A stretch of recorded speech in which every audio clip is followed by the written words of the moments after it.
bărbat.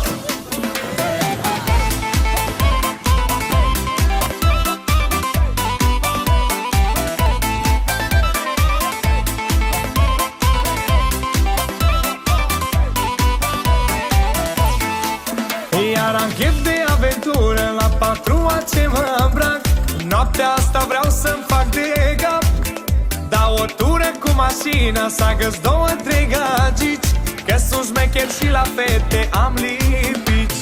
Mama zice că-s mișto, ca față de gigolo, și nu e fată în țară să-mi reziste la vrăjală.